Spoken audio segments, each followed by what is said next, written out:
메리 크리스마스. 안녕하세요. 김바울 목사입니다. 오늘도 뉴스앱에 참석하신 여러분들을 진심으로 환영하고 축복합니다. 우리 함께 인사할까요? 메리 크리스마스, 메리 크리스마스. 오늘 예배가 정말 하나님께는 지극히 높은 영광이 되어지고 또 우리에게는 참 평화와 기쁨과 감사가 있는 예배가 될 수 있기를 예수님의 이름으로 소망합니다. 오늘 찬양을 부를 텐데요. 이 찬양을 여러분들이 집에서 직접 녹화한 영상들입니다. 금요일날 성탄 축하 예배가 있었는데 그때 우리 유스 친구들이 많이 참석해 주었습니다. 그 내용들을 다시 한번 우리가 보면서 함께 찬양하고 또 함께 하나님께 영광을 올려드리는 그런 시간들이 되었으면 좋겠습니다. 이 시간 목사님이 기도하고 바로 이어서 찬양할 수 있도록 하겠습니다.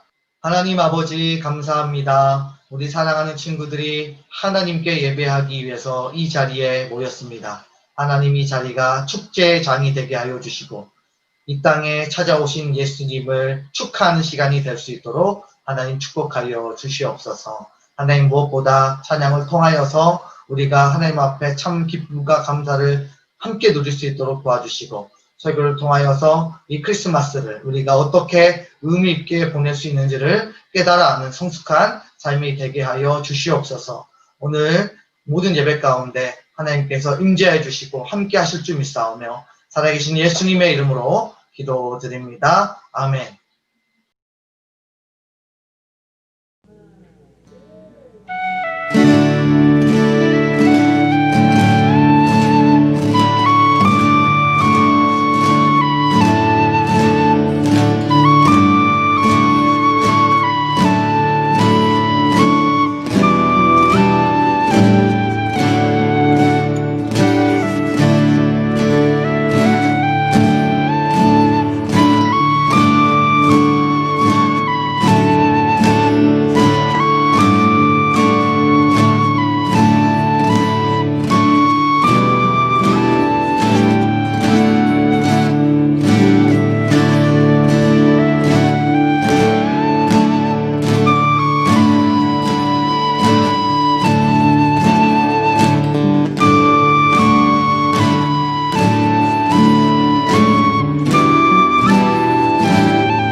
Merry Christmas!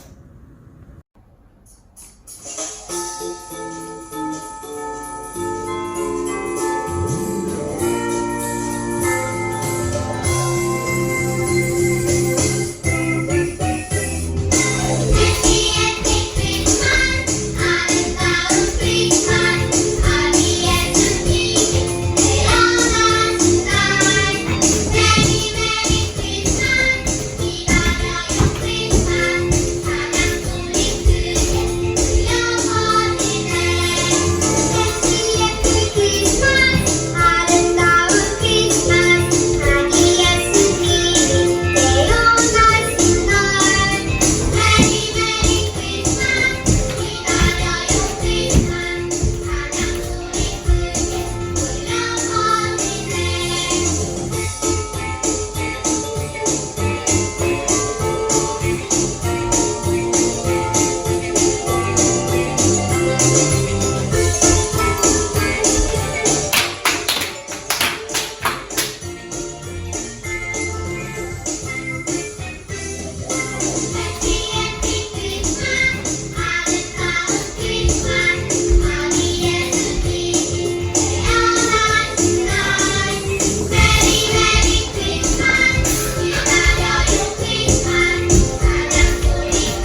세상에 오신 날 아빠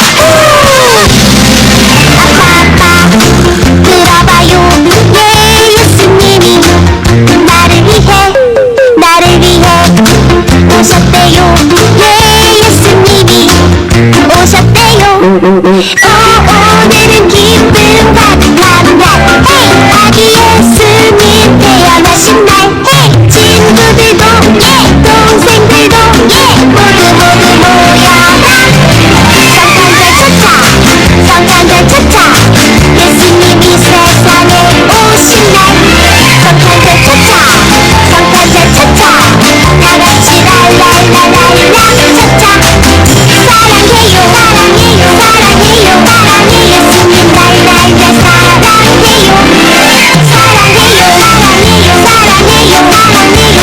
예수님 사랑해요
여러분 함께 박수할까요?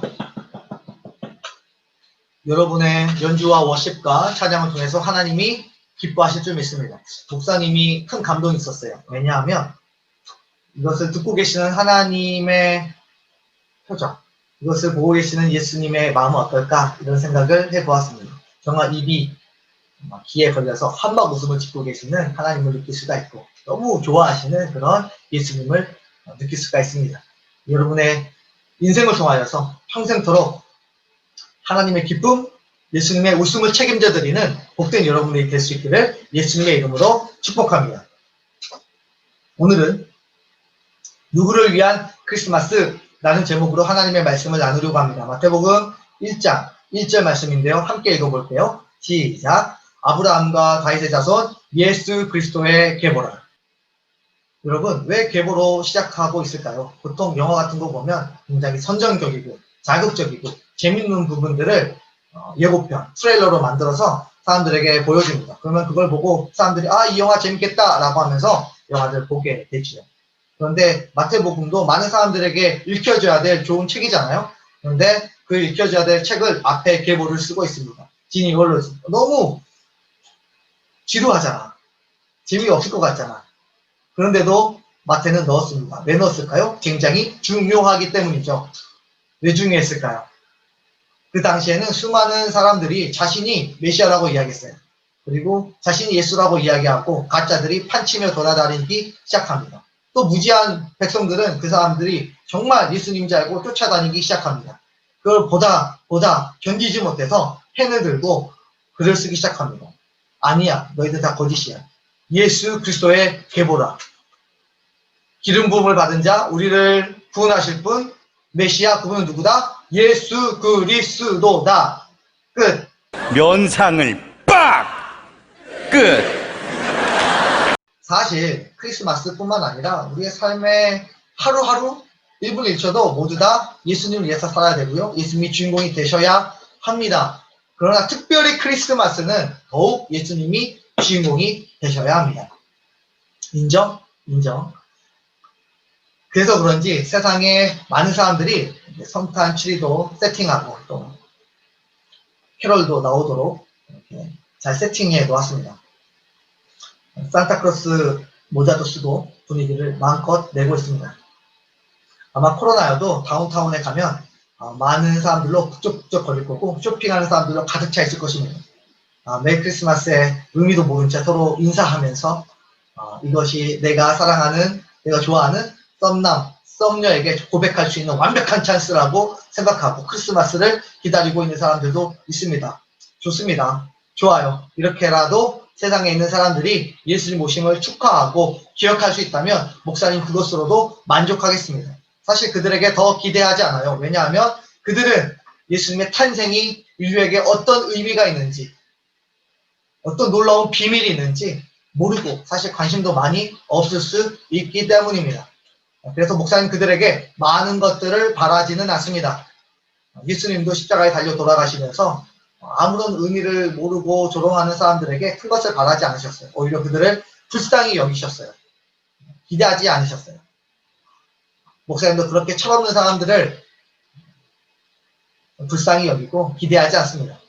그러나 여러분이 기대하는 것은, 목사님이 기대하는 것은 바로 여러분들이에요. 여러분은 정말 이 정도의 의미만 가지고 보내는 것으로 충분합니까? 스스로에게 그 정도만 살아내도 만족스럽나요? 절대 그럴 수가 없죠. 우리는 이날이 어떠한 의미를 주는지 잘 알고 누구보다 더 크게 기뻐하고 축복하고 살아가야 될 하나님의 백성들이고 예수님의 제자들이기 때문입니다. 실상 우리는 하나님의 마음에 훨씬 더 가까운 크리스마스를 보낼 수 있어야 합니다. 그래서 오늘은 크리스마스가 어떤 좀 의미를 가지고 있고 또 우리가 어떻게 보내야 할지에 대해서 함께 이야기를 나누려고 합니다. 본회퍼라고 하는 유명한 독일의 신학자이자 목사님이 계십니다.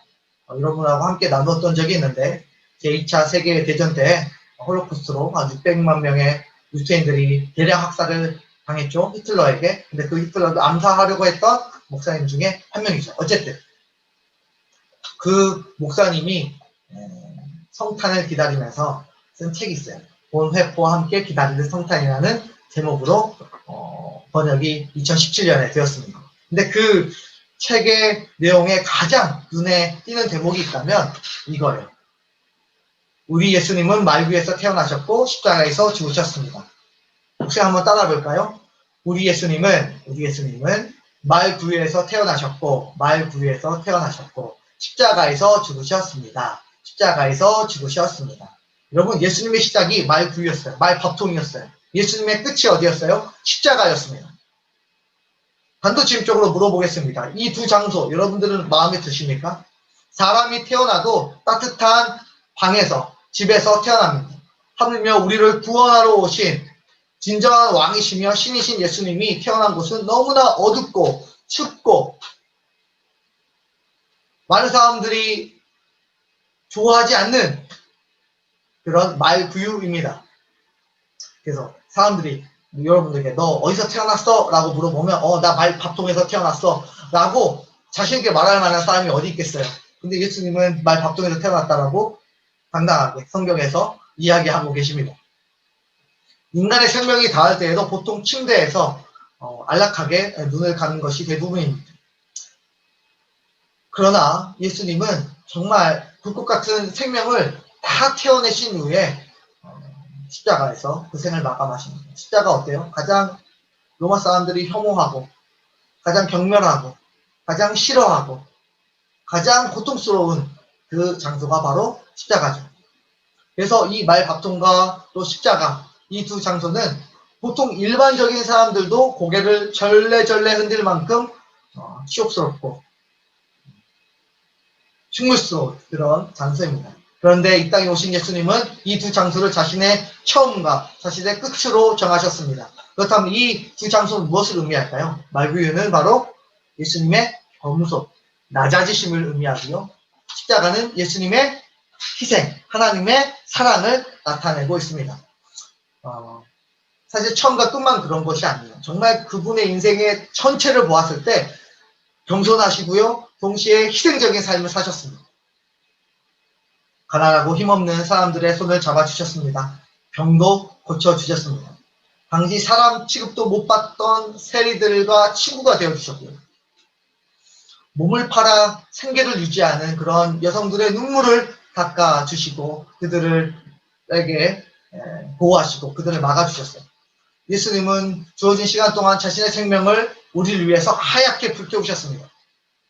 해가 뜨지 않은 컴컴한 새벽부터 백성들을 위해 기도하시고 해가 뜨면 백성들에게 온 힘을 다해 천국 복음을 전하셨습니다. 여기저기서 병자들, 귀신 들린 사람들이 오면 일일이 다 고쳐주셨습니다. 막간에 예수님을 시기하고 죽이려고 하는 세력들과 말싸움을 하셔 이기기도 하셨습니다. 피곤하시죠? 저녁이 돼서 조금 쉬어도 되지만 또 무지한 12제자들을 데리고 제자 훈련을 밤새도록 하셨습니다. 너무 피곤한 나머지 제자들이 다 잠이 들고 나면 예수님은 그 무거운 몸을 이끌고 뚜벅뚜벅 산에 올라가 하나님과 교제하셨습니다. 그러다가 그렇게 무리하게 인생을 사시다가 십자가에서는 피 한 방울도 남김없이 다 아낌없이 우리를 위해 쏟아주셨습니다. 그러므로 그분의 삶은 처음, 중간, 끝 모든 삶에 걸쳐서 희생과 겸손으로 사셨던 분입니다. 여러분, 만약 여러분들이 예수님이라고 한다면 이 땅에 올 수 있겠어요? 말구에서 태어나고 그야말로 하루하루 고통스러운 삶을 살고 마지막에는 가장 잔인하고 치욕스러운 십자가에서 생을 마감해야 되는데 여러분이라면 하늘 영광 다 버리고 이 고통과 치욕을 당할 것을 알면서도 이 땅 가운데 올 수 있겠냐 이 말입니다. 그렇죠. 여러분 쉽게 선뜻 대답할 수가 없습니다. 예수님이 이 땅에 사실 왜 오셨는지 이해가 안 되죠. 무엇을 이루기 위해서 오셨는지 그 목적이 무엇인지 솔직히 잘 납득이 안 되지 않습니까? 정말 뭐가 그렇게 중요했길래 예수님이 땅 가운데 오셨는가 라고 하는 것입니다. 첫 번째 답이 여기에 있습니다. 말씀 함께 읽겠습니다. 마태복음 1장 23절 시작. 보라 처녀가 잉태하여 아들을 낳을 것이요 그의 이름은 임마누엘이라 하리라 하셨으니 이를 번역한즉 하나님이 우리와 함께 계시다 합니다. 다시 한번 하나님이 우리와 함께 계시다 합니다. 아멘. 임마누엘 하나님이 우리와 함께 계시고 싶으셨기 때문입니다. 나중에 여러분이 사랑하는 사람과 연애를 하게 되어지면 아주 쉽게 이해가 될 개념입니다.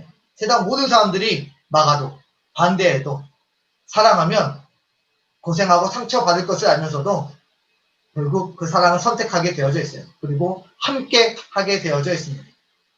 그 모든 장애물들을 뛰어넘어서 애인과 함께 하고 싶은 마음을 여러분은 갖게 되어질 것입니다. 그래서 아무리 부모님이 막아도 저녁 몰래 나가서 함께 만나서 이야기하고 돌아오는 여러분을 발견하게 될 것입니다. 하나님도 마찬가지예요. 예수님도 죄인된 우리와 함께 하고 싶으셨기 때문에 그 벽을 뛰어넘어서 이 땅 가운데 오셨습니다. 두 번째를 함께 읽어볼까요? 시작. 1장 21절이에요. 시작. 아들을 낳으리니 이름을 예수로 하라. 이는 그가 자기 백성을 그들의 죄에서 구원할 자이심이라 하니라. 여러분, 무엇을 위해서 예수님이 오셨습니까? 바로 여러분을 구원하기 위해서 오셨습니다. 여러분의 영생을 주시기 위해서 이 땅 가운데 찾아오신 것입니다. 정리하면 예수님은 나를 구원하시기 위해서 인간의 몸을 입고 오셨고요. 하나님이 인간의 몸으로 오신 것 자체가 겸손이고 낮아지심입니다. 또한 나와 영원히 함께하기 위해서 십자가에서 자기 생명을 희생해 주셨습니다. 여러분의 모든 죄를 깨끗하게 씻어야만 십자가에서 죽음으로 인하여서 그 피로 대신하여 여러분들을 다 속죄하지 않으면 예수님, 하나님, 그 거룩하신 분들과 함께할 수 없기 때문에 여러분의 죄를 깨끗하게 씻고 거룩하게 만들어서 영원히 함께하기 위하여서 이 땅 가운데 예수님이 오셨다라고 하는 것을 알 수가 있습니다. 그러니까 예수님이 오신 목적 두 가지를 우리는 분명하게 알 수가 있습니다. 그럼 또 궁금하잖아요. 하나님, 도대체 내가 뭔데? 내가 무엇이간데 이렇게 하늘에 계신 예수님이 이렇게 낮아지시고 또 이렇게까지 십자가에서 자신을 희생하십니까? 이런 질문을 자연스럽게 하나님 앞에 할 수밖에 없습니다. 그러면 성경은 이렇게 대답합니다. 요한복음 3장 16절. 여러분들 너무나 잘 알고 있죠? 함께 읽어보겠습니다. 시작. 하나님이 세상을 이처럼 모아사 사랑하사 독생자를 주셨으니 이는 그를 믿는 자마다 멸망하지 않고 무엇을 얻게 하심이라 영생을 얻게 하려 하심이라. 여러분, 성경을 압축해서 단 한 가지의 말씀만 뽑아낼 수 있다라고 한다면 대부분의 목사님들이 이야기할 때 바로 요한복음 3장 16절에 말씀하십니다. 하나님이 세상을 모아사 여러분을 모아사 이처럼 사랑하사 누구를 주셨으니 독생자를 주셨으니 그 믿는 자마다 멸망치 않고 무엇을 얻게 하심이라 영생을 얻게 하려 하심이라. 할렐루야. 다시 말하면 여러분을 사랑하시기 때문에 이 땅 가운데 오셨다라고 하는 것입니다. 그래서 크리스마스 성탄절은요, 우리를 찐으로 사랑하신 하나님을 바라보는 날이 되어야만 합니다. 이날은 여친에게 고백하는 날이 아닙니다. 친구들과 대환장 파티, 아모르 파티를 즐기는 날이 아닙니다. 모아둔 돈으로 쇼핑하는 날이 아닙니다. 하나님의 그 따뜻한 사랑의 마음을 듬뿍 담아 살아가는 시간이 되어져야만 합니다. 예수님이 만약 이 땅에 계셨더라면 여러분 어떻게 할 것 같아요? 그렇죠. 예수님께 선물을 드리고 싶어 할 겁니다. 그리고 경배도 드리고 축복하며 행복한 시간을 보냈을 것입니다. 그러나 우리가 아는 것처럼 예수님은 하늘나라에 하나님과 함께 계십니다. 우리가 예수님을 축하해 드리고 싶어도 직접 축하할 수가 없죠. 하늘나라에 계시기 때문에. 우리가 죽으면 가능하긴 해요. 오늘 죽으면 돼요. 근데 그건 좀 바람직하지 않은 방법이잖아요. 어떻게 하면 우리가 예수님을 축하할 수 있을까요? 예수님이 이렇게 이야기하셨습니다. 마태복음 25장 40절 마지막으로 읽어보겠습니다. 시작. 임금이 대답하여 이르되 내가 진실로 너희에게 이르노니 너희가 여기 내 형제 중에 지극히 작은 자 하나에게 한 것이 곧 내게 한 것이니라 하시고, 다시 한번 너희가 내 형제 중에 지극히 작은 자 하나에게 한 것이 곧 내게 한 것이니라 하시고. 아멘. 예수님은 지극히 작은 자 하나에게 한 것이 곧 나에게 한 것이라고 말씀하셨습니다. 우리가 직접적으로 예수님께 축하할 수 없지만 그 하나님의 사랑, 이 복된 소식을 가지고 세상에 버림받은 자, 가난한 자, 하나님을 모르는 자들에게 나아가서 하나님의 마음을 전할 수 있다면 이것이야말로 하나님께 드리는 최고의 선물이자 경배가 된다는 것입니다. 여러분, 그러므로 여러분들에게 목사님 당대하게 제안합니다. 제발 부모님에게 무엇을 받을까, 무엇을 입을까, 무엇을 얻을까 산타놀이 하지 말고 쇼핑하려고 모아둔 돈, 고백하려고 준비한 선물, 파티하려고 산 옷 모아서 정말 하나님의 아픔이 있는 곳, 하나님의 마음이 있는 곳에 여러분들이 도네이션하는 여러분이 될 수 있기를 예수님의 이름으로 축복합니다. 부모님이 크리스마스 선물 사준다고 뭐 갖고 싶어? 라고 이야기하면 돈을 주세요. 돈을 주세요. 그래서 그 돈을 가운데 딱 모아놓고 가족끼리 정말 이 돈이 필요한 곳이 어디일까요? 엄마, 아빠, 정말 하나님의 마음이 닿는 곳이 어디일까요?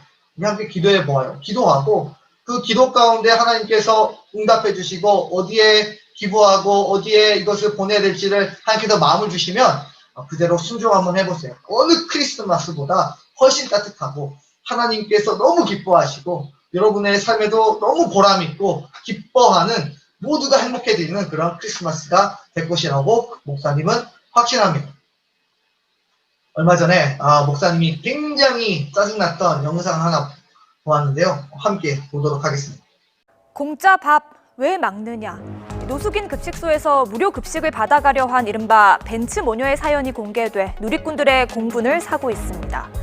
이탈리아에서 귀화해 경기 성남시에서 노숙인 무료 급식소 안나의 집을 운영하고 있는 김하종 신부는 최근 SNS에 화가 나고 어이없는 일이 일어났다며 자신이 겪은 일을 소개했는데요. 김 신부는 흰색 벤츠에서 할머니와 아주머니가 내리더니 태연하게 노숙인들의 사이에 끼어들어 도시락을 받아가려 했다고 밝혔습니다. 그러면서 도시락은 노숙인들을 위해 준비된 것이라며 막아서자 오히려 모녀는 공짜 밥을 주는 곳인데 왜 막느냐고 화를 냈다고 설명했는데요.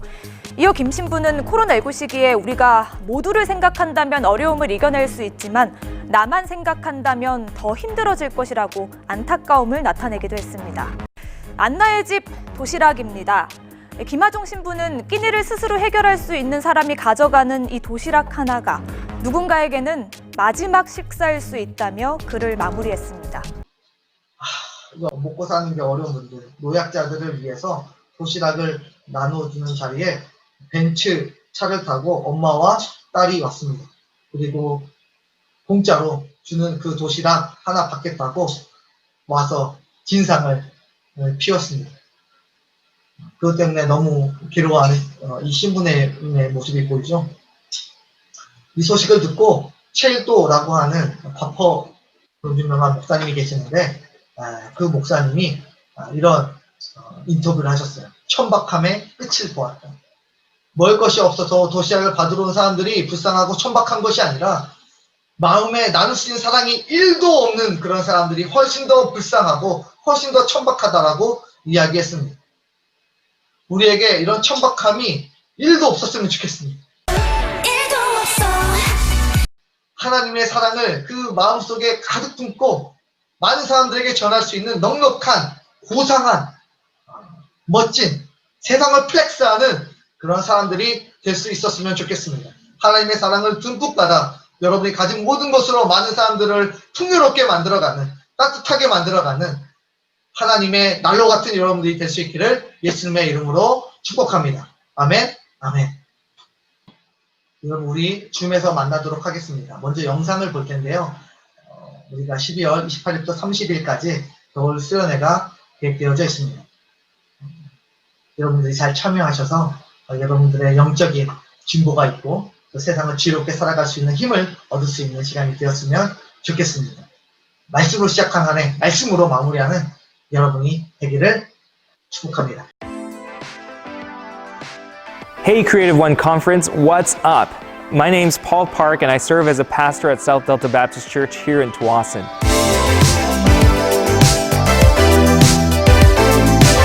And this year, I have the privilege of serving you as your keynote speaker at this conference. And I'm super pumped about it because I heard this conference is going to be all about the gospel.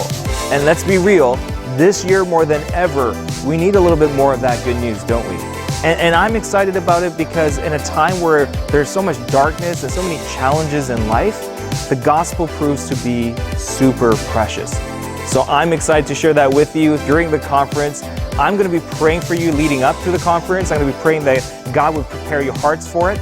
But if you have time and if you remember, please pray for me as well, that as I prepare and as I speak, that God would speak through me so that you would hear words that encourage you, that inspire you, challenge, and even convict you.